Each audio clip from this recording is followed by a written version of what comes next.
Como parte de nuestras actividades pedagógicas, tenemos el compromiso de acompañarte en tu proceso formativo como docente UDB. Bienvenido al curso Planeación Estratégica de Actividades de Enseñanza bajo el enfoque metodológico de la alineación constructiva. Propósito: identificar a través del plan estratégico de su asignatura qué resultados debe alcanzar a partir de los objetivos planteados, con qué estrategias los va a alcanzar y qué actividades va a desarrollar a lo largo del periodo de su planeación didáctica, aplicando la metodología de la alineación constructiva. Este curso está dividido en 6 ejes temáticos. Primeramente, vamos a revisar las generalidades del modelo de alineación constructivista y a partir de esas bases, identificar cómo conciben el aprendizaje los alumnos y los maestros. Revisaremos, de acuerdo a esta metodología, cómo se construye el aprendizaje y, finalmente, definiremos 3 categorías o conceptos constructivistas elementales: contenidos de aprendizaje, estrategias didácticas y estrategias de evaluación. Comencemos entonces por conocer los elementos del modelo de alineación constructiva. John Burville Bix, psicólogo austriaco, profesor sobresaliente por sus investigaciones sobre modelos de enseñanza, propone en el 2006 el principio del alineamiento y sus componentes, en línea con su concepto de alineación constructivo para el logro de aprendizaje profundo. Nos indica que el modelo 3P señala 3 puntos temporales en los que se sitúan los factores relacionados con el aprendizaje. Pronóstico: antes de que se produzca el aprendizaje. Proceso: durante el aprendizaje. Y producto o resultado del aprendizaje. En el pronóstico se establecen 2 variables: los factores dependientes del estudiante, como los conocimientos previos, la motivación y sus propias capacidades, y el contexto de la enseñanza, refiriéndonos a los objetivos de aprendizaje, el entorno educativo y la misma evaluación. El proceso nos habla de la construcción de productos de aprendizaje. Esta meta requiere del diseño de una arquitectura didáctica, con actividades de aprendizaje que motiven y fomenten el aprendizaje del estudiante. Al hablar del proceso, se habla también de las actividades que el alumno desarrolla para alcanzar dichos aprendizajes. En este contexto, concebimos didácticas basadas en la síntesis de ideas, análisis mediante mapas mentales, comparación de páginas web, presentaciones, infografías, narrativas multimediales, espacios de debate, uso de redes sociales, entre otros. Finalmente, los productos son resultados de aprendizaje que los estudiantes elaboran durante la segunda etapa. Estos productos se pueden evaluar desde 3 perspectivas: la evaluación tradicional del maestro, la evaluación y retroalimentación automatizada y, por último, con herramientas de coevaluación que permiten que los estudiantes vean los productos elaborados por sus pares y los evalúen mediante instrumentos como rúbricas para determinar el nivel de logro alcanzado. Finalmente, los productos son resultados de aprendizaje que los estudiantes elaboran durante la segunda etapa. Estos productos se pueden evaluar desde 3 perspectivas: la evaluación tradicional del maestro, como son los ensayos, exámenes de desarrollo, cuestionarios de evaluación, sociodramas, prácticas, presentaciones en clase, estudio de casos, proyectos, diarios reflexivos o portafolio. La evaluación y retroalimentación automatizada, por ejemplo, mapas conceptuales, diagramas de Venn, el ensayo corto, los exámenes de respuestas cortas, cuestionarios con comentarios y evaluación automática. Y por último, con herramientas de coevaluación que permiten que los estudiantes vean los productos elaborados por sus pares y los evalúen mediante instrumentos como rúbricas para determinar el nivel de logro alcanzado. ¿Cómo conciben la evaluación los maestros y los estudiantes? De acuerdo a las investigaciones de Bix, encontramos que los maestros tienen como finalidad los resultados de aprendizaje y estos están sujetos a ser evaluados para asentar una calificación. Por el contrario, La mayoría de los estudiantes tienen como principal referente el nivel numérico que desean alcanzar, sin pensar en el proceso o en lo que van a aprender. A ellos, lo que les preocupa es pasar la materia. Analicemos las perspectivas del docente a través de este esquema. En la planeación de su asignatura, el docente se plantea metas que no son otra cosa más que los objetivos de aprendizaje. Su finalidad es diseñar aquellas actividades que serán las bases para el alcance de estas metas y, a su vez, aplicar instrumentos que verifiquen o evidencien el alcance de los mismas. Por otro lado, tenemos la perspectiva del alumno. Su principal preocupación radica en conocer qué tan exigente es el maestro en los exámenes, qué tan difícil es acreditar su materia y cómo le va a hacer para pasar. Así que no le queda otra más que medir sus fuerzas y trabajar para obtener un resultado adecuado a sus expectativas. Por lo tanto, a la hora de diseñar nuestro programa, la evaluación debe reflejar los objetivos de aprendizaje, que a su vez definen las actividades y tareas a realizar. De esta forma, cuando el estudiante utiliza la evaluación para definir su estrategia de estudio y eficientar sus esfuerzos, nuestra meta inicial queda alineada con la estrategia del estudiante. Alinear los objetivos de aprendizaje con las estrategias de enseñanza, los mecanismos de evaluación y con los materiales de aprendizaje nos permitirán reproducir efectivamente el modelo de alineamiento constructivo.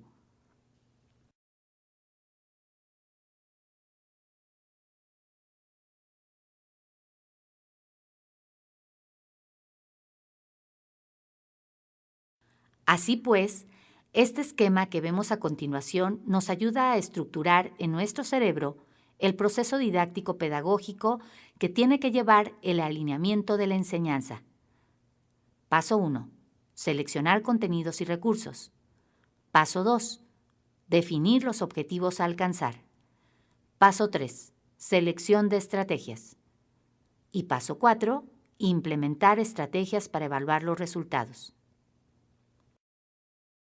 Anteriormente hablábamos de las expectativas que tiene el estudiante promedio respecto al aprendizaje. A continuación, conoceremos los dos tipos de estudiante que maneja Biggs en su teoría constructivista. Tenemos dos tipos de alumnos, quienes aprenden casi de manera espontánea y aquellos cuyo interés en el estudio se ve opacado por cientos de intereses no relacionados con un adecuado rendimiento académico. Las distracciones, el deporte o la desmotivación son parte de las múltiples barreras que limitan su aprendizaje. Habrá alumnos que nos necesiten poco, que aprendan a pesar de nosotros. Y a su vez, nos encontraremos con jóvenes que requieren un acompañamiento mucho más cercano. Se trata entonces de reconocer que la enseñanza es individual. Por esto tenemos que ajustar nuestras decisiones docentes a la asignatura, a los recursos disponibles e incluso a nuestras propias limitantes. La buena enseñanza, explica Biggs, se logra haciendo que los estudiantes se responsabilicen de su propio aprendizaje, que participen en actividades que les ayuden a alcanzar los objetivos, que adquieran habilidades en el logro de desempeños y que generen competencias.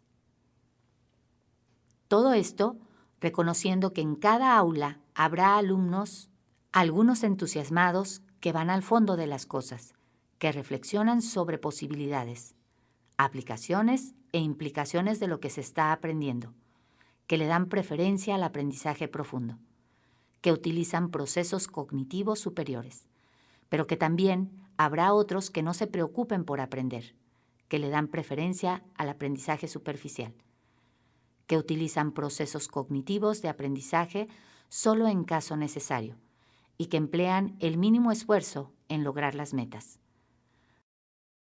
Reconozcamos ahora cuál es la perspectiva de nosotros como docentes. ¿Cuáles son nuestras metas al enseñar y de qué forma esperamos alcanzarlas? La docencia implica un gran reto, maestros: lograr que todos nuestros estudiantes aprendan. Recuerda que la enseñanza se logra haciendo que los estudiantes se responsabilicen de su propio aprendizaje. ¿Qué ocurre en el cerebro cuando se adquiere un conocimiento? Resulta que la sinopsis es la manera en que se comunican y organizan las neuronas y las divisiones del sistema nervioso. Este proceso forma redes transmisores de los impulsos que estimulan al cerebro y proporcionan su accionar como procesador central del aprendizaje. Así que el aprendizaje es el proceso por el que adquirimos el conocimiento sobre el mundo, mientras que la memoria es el proceso por el cual el conocimiento es codificado, almacenado, consolidado y posteriormente recuperado. Bajo esta teoría nos damos cuenta que el aprendizaje se da mediante recompensas, que no solo explica el funcionamiento del cerebro a la hora de adquirir un nuevo conocimiento. Por lo tanto, el conocimiento es construido como resultado de la actividad del alumno. Esta imagen nos muestra 3 tipos de maestros y la forma en que clasifican a sus estudiantes. En el nivel 1, se muestra la categorización del estudiante como bueno o malo.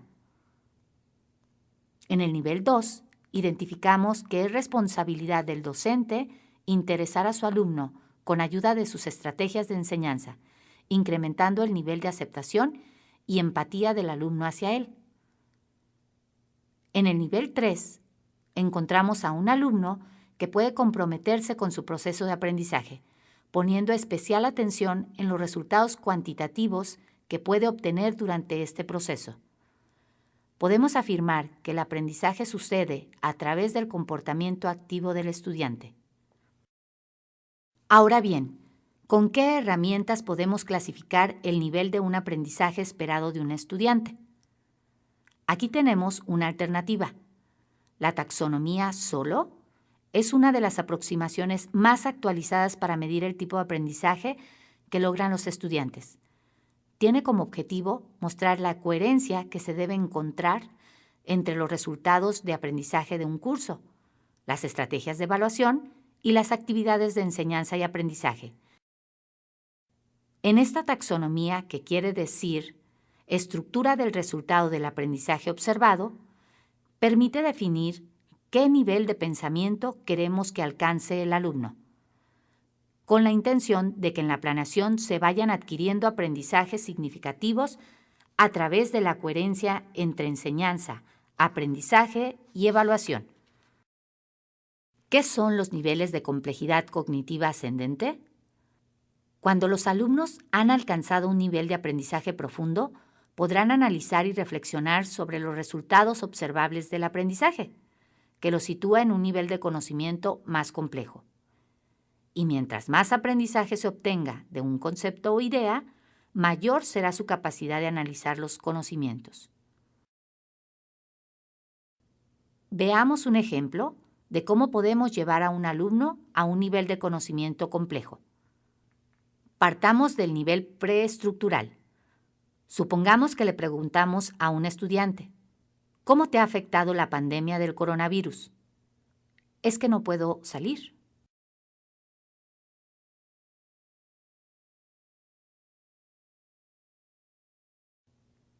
¿Cuál sería la respuesta de un alumno que está en un nivel uniestructural? ¿Y por qué no puede salir? Es que puedo contagiarme.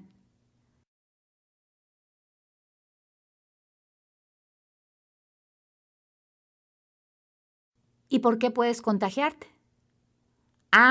Pues porque este virus es muy resistente y dura activo durante mucho tiempo en las manos, en la piel, en la ropa o en cualquier superficie. Además, viaja a través de la saliva, de la tos o de un estornudo. Por eso usamos cubrebocas. Nivel multiestructural. ¿De qué otras formas crees que esta pandemia ha afectado a la sociedad?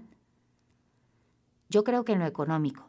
Muchos lugares tuvieron que cerrar por las medidas de seguridad y salud. Eso pues afectó la economía de las familias, sobre todo a los de la clase media baja, pues ellos son la parte más activa de la estructura económica del país. Por otro lado, las escuelas, el no ir, pues nos ha afectado bastante a todos los estudiantes, e incluso a algunos nos hemos dado de baja. A mi papá lo corrieron de su trabajo, y pues ya no alcanzó para la colegiatura. Y además, mis 2 hermanos menores necesitan computadoras, así que ahora mi mamá está trabajando en la papelera. Casi no la veo. Mis hermanos pelean todo el tiempo y yo terminé con mi novia. Papá toma mucho, últimamente porque está desesperado por no trabajar. Mi casa es un caos. Nivel relacional.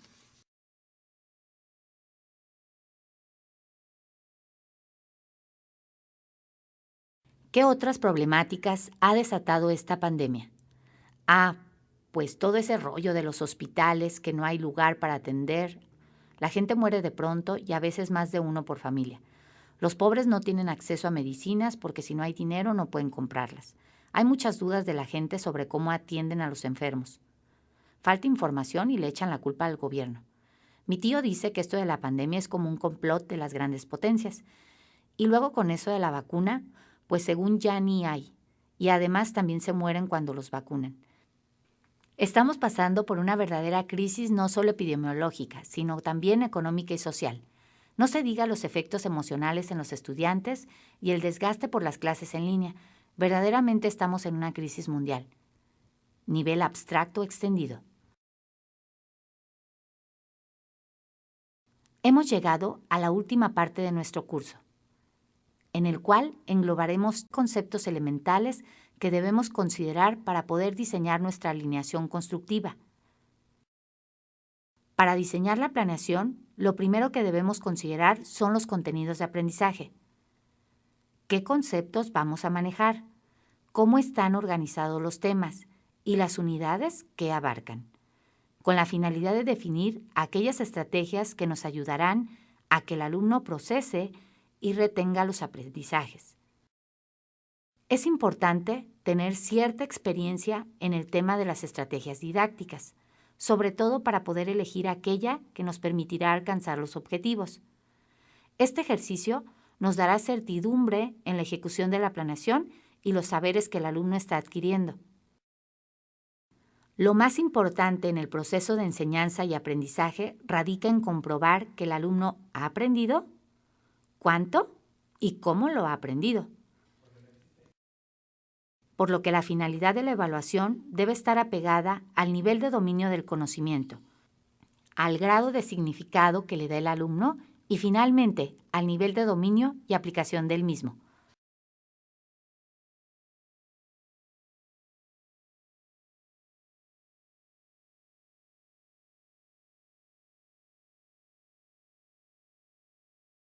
Entonces, maestro, recuerda,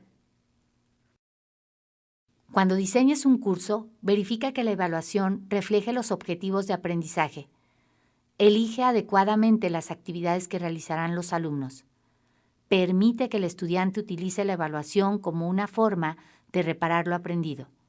Y comprueba con la revisión de este ejercicio si has logrado alinearse con la estrategia de tu estudiante. ¿Y cómo puedes comprobarlo? Pues sigue estos sencillos pasos. 1. Describe los objetivos del aprendizaje usando un verbo para cada objetivo. 2. Crea el espacio en el cual los estudiantes activan el objetivo de aprendizaje. 3. Define evaluaciones que también contienen el verbo utilizando rúbricas. Y 4. Relaciona los indicadores de los instrumentos de evaluación con los objetivos de aprendizaje esperados. ¡Listo! Hemos logrado alinear el aprendizaje.